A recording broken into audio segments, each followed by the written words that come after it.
Big Eeks, I've been storing this up for years since the last time it was popular, but we are back in black. Okay,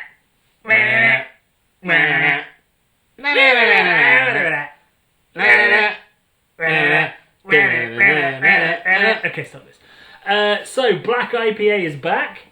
Is it? Have you seen it's back? Have you heard the news? I've heard. You sound like you're a door-to-door preacher for Black IPA. That's what the sales guys Have you are heard doing the now. good news? Do you remember Black IPA first time round? Of course I do. We bloody put one out there, mate. We did. Oh God, we did. Black Mountain. You could buy it in Aldi back in the day. Do you know what? I saw saw it. it. First ever brew. I think I saw it about 2 years ago in Aldi the last time I saw it. Or was it Lidl? Lidl. I saw it in Lidl 2 years ago. I mean, the result's the same. It was not a very good beer. It wasn't a bad No, beer. but it had us on the label with Had us on the tiny little shorts on. Yeah, and they stuff. put you in shorts. That was Yeah, weird. it's weird. I mean, I do like short shorts, but hey. I don't like you in short shorts. So, Black IPA is back, and that means that, more importantly, the debate over what a Black IPA is back. Okay. So, let's start with, what is a Black IPA flavour-wise in your brain? It's like an IPA, but it has maybe more of a kind of burnt, toasty vibe to it. Okay. From like a roasty, toasty malt bill. So, from your point of view, it's like an IPA with a little hint of darkness to it. Should be. Maybe a little bit of coffee Right. in there somewhere. Okay. From roasty toastiness. Right. I haven't had one in a while, Johnny. So that's very much how I feel about it. Yeah. It's also how the person who invented the Black IPA feels about it. Who invented a lot of other stuff as well. Who invented a lot of other stuff. So the first ever Black IPA was brewed by Greg Noonan and his team. It was a very hoppy Scotch ale, was the original recipe, and then apparently his head brewer was going through a divorce and he brewed a beer called Black and Bitter. Okay. As a result, thankfully that beer name got changed to Blackwatch, and it was a darker Scotch ale with higher hops. And then John Kimmich, who founded The Alchemist a couple of years later, he joined in 1995 and said, I want to brew this again, it sounds like fun, because he loves dark beer and he loves hops. And that's where the Black IPA came from. So Greg Noonan, the divorced guy, and John Kimmich came up with the Black IPA, and it was taken on by Hill Farmstead, and where Sean Hill was working beforehand, called The Shed. And then Mitch Steele, he tasted the Sean Hill's beer. Mitch Steele obviously went on to be brewmaster at Stone, and it all sort of spread slowly out of that New England bubble that also created the New England IPA. Just like New England IPA, John Kimmich is not delighted with the way the style went. So we're going to taste some beers and see if they match what Brad thinks they should be, which is also what the founder thinks and what I think it should be. Some people think, some people think that Black IPA should taste exactly like a normal IPA but be black. What's the point? What's the point? It's just a gimmick. What's the point? And other people think that it should be like a hoppy porter or stout. And we're going to get to that with this beauty. Interesting. But they are very different beers. Yeah, I like the idea of a take on that. I mean, for me, like, you've got the sort of bitterness of maybe like a West Coast IPA added with the bitterness of a coffee sort of roastiness. Which could be a bit much. Could be a bit much, yeah. Yeah. But that's what I probably think it should be. Well, let's find out, because I think you need to get the character of the black stuff without the overpowering. The overstringency of the black stuff. Yeah. So this is what we're going to see if we can get. Yeah. So this beer is a collaboration between two of our Patreons. That is Siren Craft Brew and their neighbours, Elusive Brewing. Awesome. Andy Parker, who owns Elusive Brewing, was the originator of #BIPA which is a campaign to bring the Black IPA back. So let's see if this is going to do him any favours or not. Okay. Smells interesting. So there's earthy coffee there, definitely. Yeah. Some pine and It's got foresty. It's got like a sort of like a resiny, piney thing with a bit of roast going on. It's almost a bit of a forest fire. It's a very subtle forest fire. Yeah, a little bit. Not that smoky, but It's not that smoky, but there's definitely some smoke. yeah, there is. It's interesting. There's not a lot. It doesn't smell like a stout. That's what's important. No, Maybe some porterish notes, but it's definitely not a stout. Let's dive in. Let's see how the bitterness melds. I'm closing my eyes because if you'd given that to me I would be like, I go like, is that a rye IPA? There's spiciness, there's richer, complex malt, but there's also caramel, crystal malt thing, a sweet, candied vibe on top of all the pine, the resin. There's a lot going on. It's a lovely, complex beer. But I mean, it's very close to an IPA. Yeah, big time. Like that colour it entirely betrays what the character of that is going to be. Yeah, it's confusing. You shut your eyes, probably a good idea, because looking at it and tasting it. Yeah. Your sort of preconceptions are, it's like a stout or something. There is a tiny hint of astringency on the finish that's roasted, and there is a lot of caramel character to it. But otherwise, it's so close to an IPA. So that's a good thing. Yeah, I think that is almost on the nail what I think a black IPA should be. It should be a little, why am I getting a hint of roast? Why is there more caramel than I'd have expected? Why am I getting burnt forest instead of forest? It's about hinting at those flavours and that kind of vibe, but bringing it to the IPA. Yeah, I agree. I'd probably want more hop character from that. You could do a bit more hop character, yeah. Somehow there's so much going on that the hops sort of do start to drop a little bit. Yeah, I'd want a bit more aroma and a little bit more bitterness as well. Hop bitterness. The astringency's there, but I want a bit more hop bitterness. I think they've under kettle hopped it. I want a little bit more of that. So now what we're going to do is, in the name of science, try another black IPA from Signature. Great stuff. Who are a brewery obsessed with music. And I feel like this has a musicality to it, this style. It's got a goth edge, whether it intended to or not. I was going to come as a goth today as well. What, I mean, this is your house. What do you mean you were going to come as a goth? I haven't got any guy liner or anything, or any black nail varnish, so... You got the rings, buddy, you're okay. Got the rings, sort of, kind of rocking it. You got the neckerchief, got like goths wear. Yeah. There's lots of extra things to add to this. One thing that really excites me and why I picked up this beer from Signature is so it's a black IPA and they've used Talus hops. Right?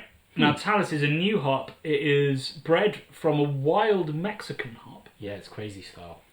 And so they're saying we're going to get grapefruit and violet and tropical fruits and the embers of roasted malt. Embers, there you go. It's like a bit of a burnt vibe. Good thing. But Talus also, to me, has a little bit of a sriracha coconut vibe. Now, coconut and roasted. Roasted coconut vibes. Yeah. Like a kind coconut. of... that's what a going to be flavour. cool. So I think this could be a really interesting beer. So is it going to be chocolatey, Johnny, do you think? Well, I'd hope not. So it's black. Blacker than the Siren one. Definite black IPA. Lovely head retention. And there's the Talus. Wow. Yeah.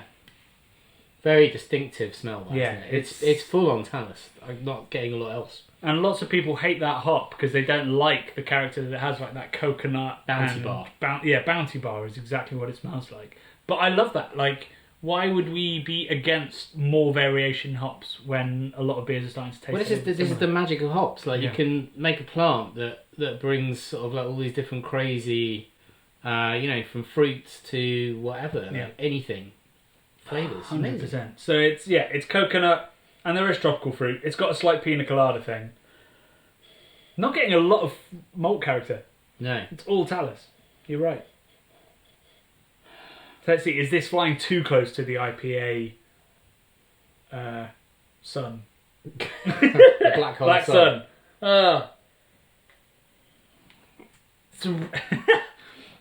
It's a really unique beer. Yeah, definitely.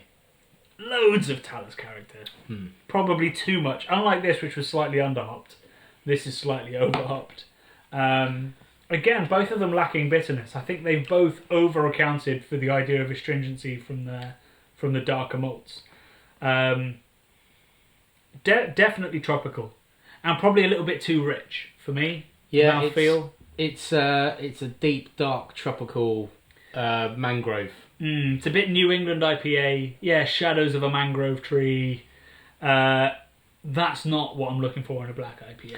I don't think that's a black IPA as I would describe it. It's not a black IPA. Maybe. I mean...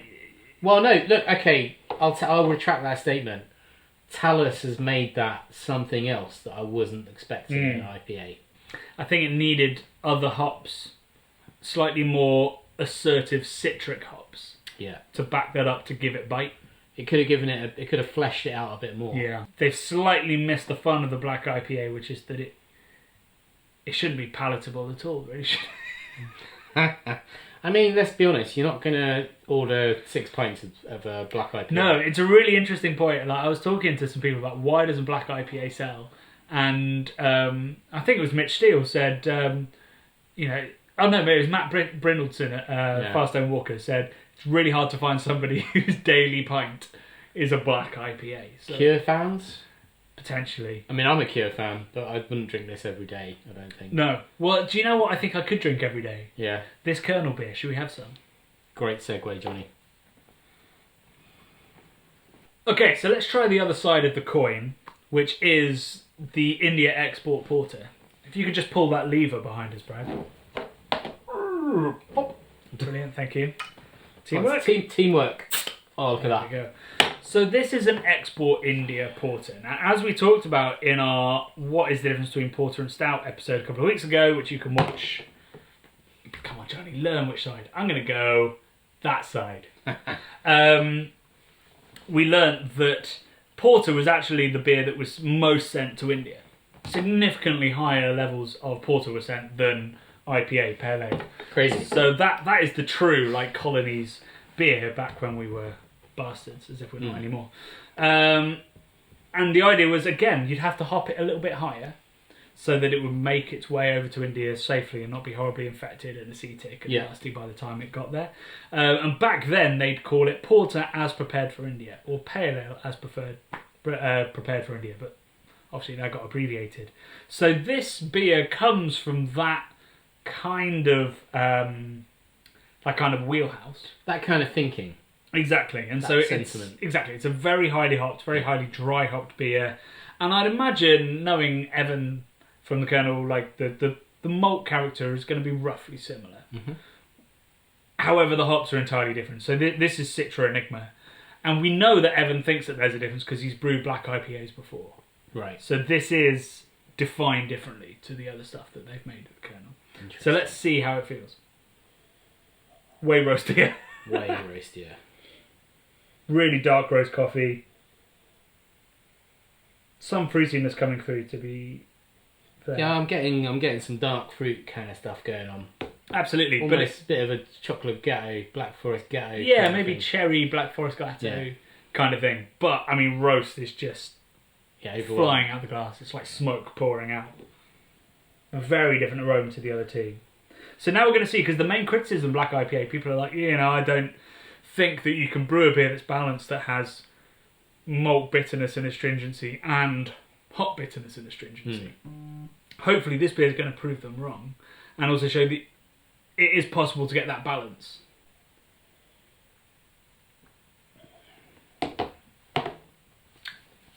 Wow. It's really interesting. Most beers are bitter at the finish, right? We taste bitterness at the end because that's our body detecting poison. Yes. Your brain's catching up. Bitter up front. Yeah, and then it sort of dies off. Yeah. It's very almost astringent at the beginning and then juicy and citric on the finish. Yeah, I mean, putting Citra in there is wild. In a super dark beer, Yeah. You feel like the perceived wisdom is you give Citra its time to shine. You don't need to worry about anything else. Like, it will be amazing. But here, the first thing you get is burnt coffee. So is that kind of genius? I mean, that is what, at the beginning of this, when you asked me what a Black IPA should be, I said it should be like a piney IPA, but with like a roasty, toasty vibe. That's kind of that in a So that's close. So this video is called What Even Is Black IPA, and I've got to say, I was more sure going in than coming back out. I don't think we'll ever truly know what a Black IPA is. Yeah, and I think that's the issue with the style. Like, every other style you can kind of define, and I'm sure the BJCP have had a go. In fact, I know that they have. But it's really hard, from an actual flavour point of view, to say it needs this much roast and this much hop, this much sweetness. Is really hard to do, and none of these three beers for me quite hit what was in my head. And I think you're right, this probably came closest. Yeah, somehow. But also I see the potential for this one Yes. to actually nail it. If they'd hopped that more, Yes. I think Being I'd have a been little like, bit yeah, that's a bolder. black IPA. Yeah. Just not worry quite so much about offending the malt or offending the drinker and just gone, nah, it's an IPA, we're going to hop it to hell. Another thing I've learned from this is I really want to try a black IPA that I think is a black IPA. What it should be. Well, I guess we'll just have to go back to the Alchemist. Just have to fly back over there and go, hey, John, can we try El Jefe? El Jefe. So you can tell us what a black IPA is supposed to be. Well, to Goths, mystery, and never under hopping.